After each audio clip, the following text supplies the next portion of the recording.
Hi everybody, this is Jenny, and I'm now going to present my AP Econ project to you. So I did my AP Econ project on macroeconomics analysis on China. So first I'm going to give a general overview of China's economy.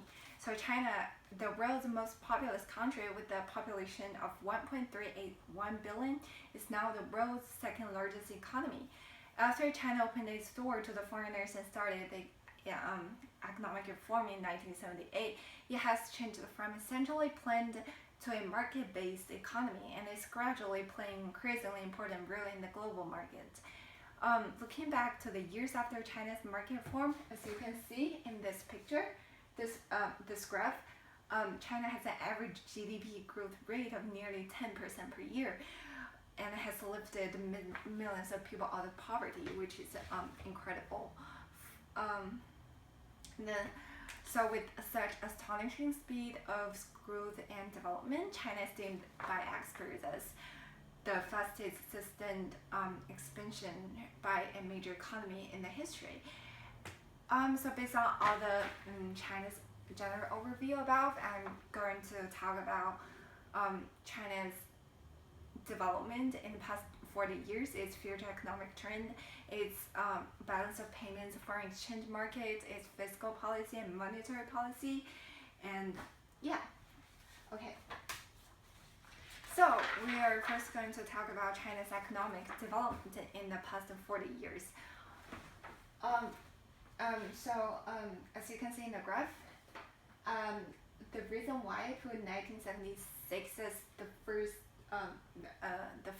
time period was because that was the time when China had its economy reform. So before China launched its economic reform in 1978, China was one of the poorest countries in the world with a GDP only 1/40th of that of the United States. Prior to 1978, when Mao was the president, was the chairman of China, the real per capita GDP was averaged to be around 3% a year, and many people were still living in extreme poverty. But then, fortunately, the wrong economic direction was corrected when Chairman Mao died in 1976. After his death, the Cultural Revolution ended, and Deng Xiaoping, which is the first name here, became the next chairman of China. And they're determining to improve China's economic performance and lift up its average living standards. The Chinese government, under Deng Xiaoping's leadership, issued the policy of reform and opening up in December of 1978, which was the beginning of China's institutional reform.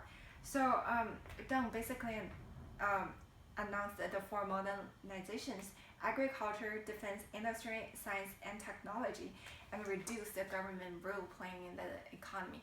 Because before 1976, when Mao was in the presidency, China was a community economy in which the government collected all the revenues and allocated all the resources. And the Mao's government emphasized so much on like heavy industries such as steel, concrete, and heavy machinery, that they ignored the consumer consumption, and so that misallocation of resources leads to declining productivity, thus resulting in low living standards. But then when Deng became the chairman, he increased the price for agricultural goods and changed the previous collective farming system to the household responsibility system, in which household could sell a certain amount of their product at market price. And these two reforms actually increased the incentive for consumption and for to working hard, increase the incentive for that two aspects. And then so as a result of this agricultural reform, China's agricultural output increased by 47% during 1978 to 1940s and to 1984, and it also enabled 19% of the labor force to be able to relocate to other sectors, so that increased China's total productivity.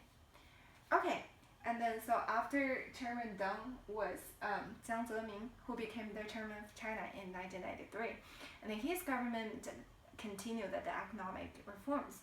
So during his time as the chairman of China, more and more state-owned companies were privatized, even though some large monopolies still remained the economic power. But then his administration also reduced the trade barriers between China and the outside world, given an end to state planned economy, introduced competition and new taxes to the market. And one noticeable point of Jiang Zemin was that he introduced China to WTO, the World Trade Organization, which brought China a lot of trading opportunities. And these trading opportunities helped China gain a growth rate of 26.9% annually in real goods and services exports during the years of 2002 to 2008.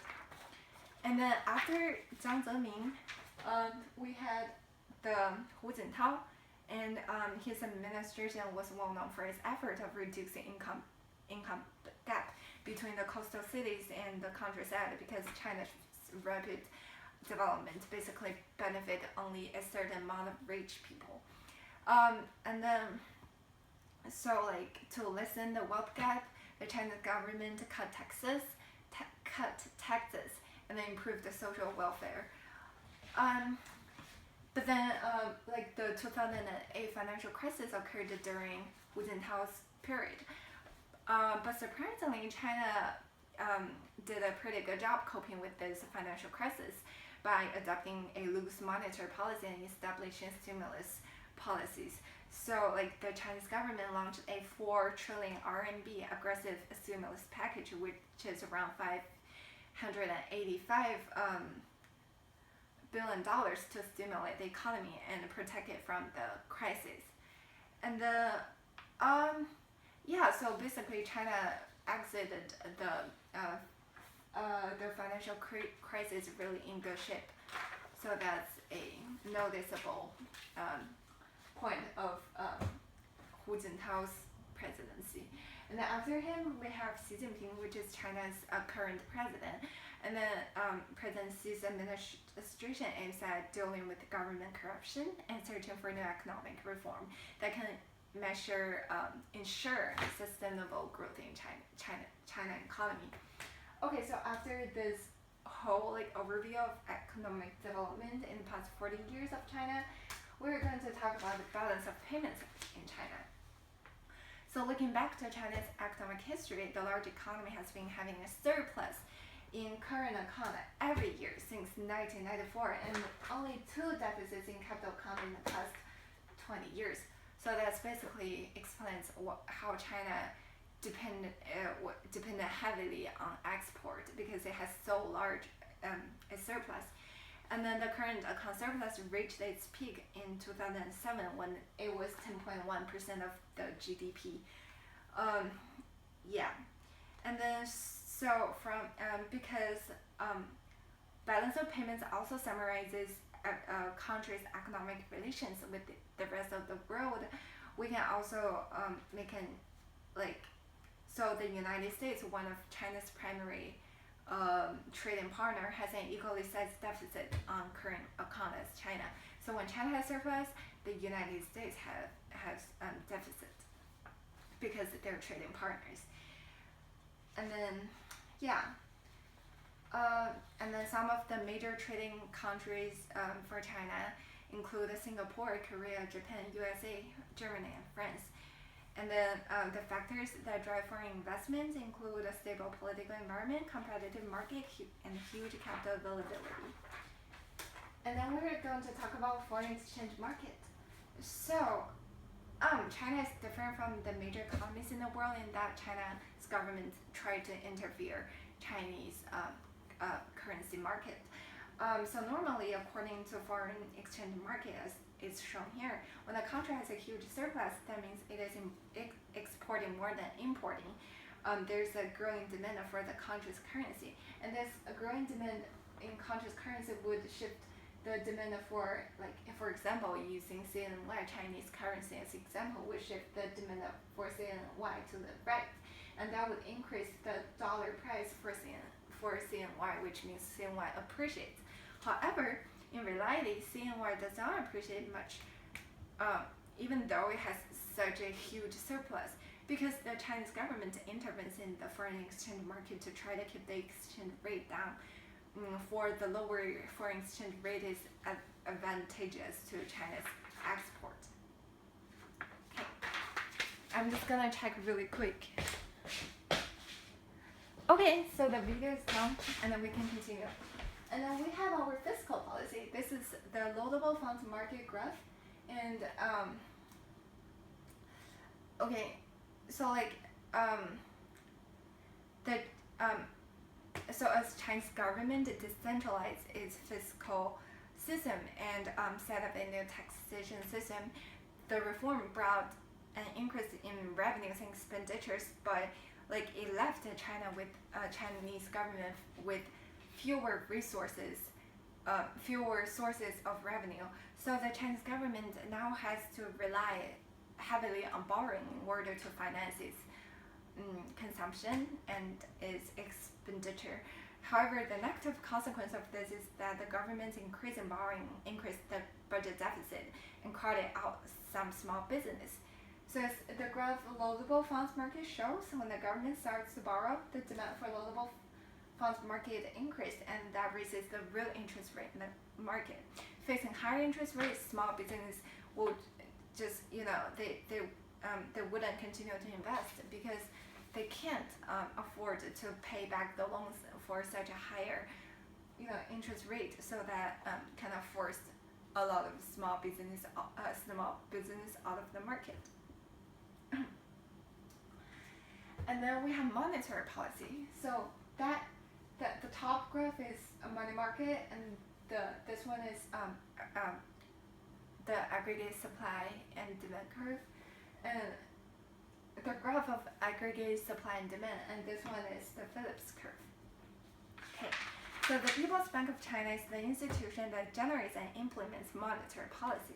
It controls money supply through open market operations, which include buying and selling of government securities bonds in an open market environment to achieve the purpose of expending or contracting the amount of money in the banking system. So Zhou Xiaochuan, the president of PBOC, said in one of the conferences in Beijing at the beginning of 2016 that China will maintain the flexibility of its monetary policy to counter possible economic shocks, but will not resort to excessive stimulus steps to bolster growth. So behind his words, we can see that monetary policy is able to bolster growth. So why is that? Because look at the monetary policy graph, especially the money market. When the PBOC increases its money supply in the market by buying securities and bonds, the long-run aggregate supply of money will shift to the right, and this shift will lower the nominal interest rate. When the nominal interest rate decreases, investment increases, and so we can look at the aggregate demand and supply graph. And when investment increases, aggregate demand increases, and that increases the price level and also the real GDP. So when real GDP increases, that achieves a growth. And when like price level increase, that means there's an inflation in the economy. And according to the Phillips curve, there's an inverse relationship between inflation and unemployment rate. So if there's an increase in inflation, there will be a decrease in unemployment rate, which is good for the economy because more people get employed and more people get to work. Okay, so overall, persistent government policies, changes, institutional reforms, increasing economic incentives are the main driving factors behind China's rapid rate of growth and its huge economic development in the past several decades. However, rapid economic development also brought some environmental problems.